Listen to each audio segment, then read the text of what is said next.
ஹாய்ங்க, வணக்கம். இன்றைக்கி அம்லி கிச்சனில் நம்ம பார்க்க போகிறது நார்த் இந்தியன் ஸ்டைலில் கொத்தவரங்காய் மசாலா பார்க்க போகிறோம். வாங்க வீடியோக்குள்ளே போகலாம்.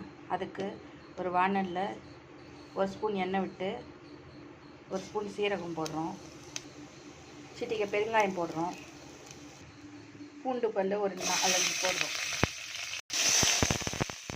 இது நல்லா ஃப்ரை பண்ணுறோம். இதுலேயே கொஞ்சோண்டு பச்சை வேர்க்கடலை போடுறோம், வறுக்காத வேர்க்கடலை. இது நல்லா வறுபட்டுடுச்சு. இது ஒரு ஜாருக்கு மாற்றிக்கிறோம். ஜாரில் மாற்றியாச்சு. இது தண்ணி விட்டு அரைக்கக்கூடாது, அப்படியே சும்மா கிரைண்ட் பண்ணி எடுத்துக்கணும். இந்த வாணல்லே கொஞ்சம் எண்ணெய் விட்டு கொத்தவரங்காவை வதக்க போகிறோம். கொத்தவரங்காய் போடுறோம். இதையும் நல்லா வதக்குறோம், தண்ணி ஊற்றாம. இந்த ஊற்றின எண்ணெயிலே இது நல்லா சுருண்டணும். கொத்தவரங்காய் நல்லா சுருண்டி வரணும்.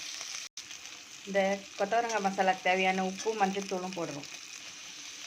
உப்பு பாருங்கள், மஞ்சள் பொடி.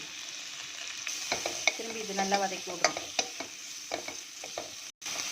இது பாருங்கள், எண்ணெயிலே ஒரு 50% வெந்து போச்சு. இப்போ கொஞ்சம் தண்ணி ஊற்றலாம். தண்ணி விட்டாச்சு. இதில் கொஞ்சம் நேரம் வெந்ததும் அந்த அரைச்சி வச்ச மசாலா போட்டு இறக்க வேண்டியதுதான். இது காரத்துக்கு தான் பச்சை மிளகா போட்டிருக்கோம். தண்ணியில் நல்லா சுண்டி போச்சு. இந்த ஸ்டேஜில் அரைச்சி வச்ச நம்ம வேர்க்கடலை பச்சை மிளகா விழுத போட்டு ஆஃப் பண்ணணும். போட்டுட்டோம். இதை கலரிட்டு ஆஃப் பண்ணிட வேண்டியதுதான். இது சப்பாத்திக்கு நல்லாயிருக்கும், சாப்பாட்டை போட்டு பிசைஞ்சு சாப்பிட நல்லாயிருக்கும், தொட்டுக்கிறதுக்கு நல்லாயிருக்கும்.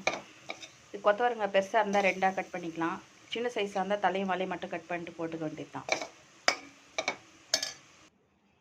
கத்திரிக்காய் masala ready. North Indian style கொத்தவரங்காய் மசாலா. ஓகே, பாய்.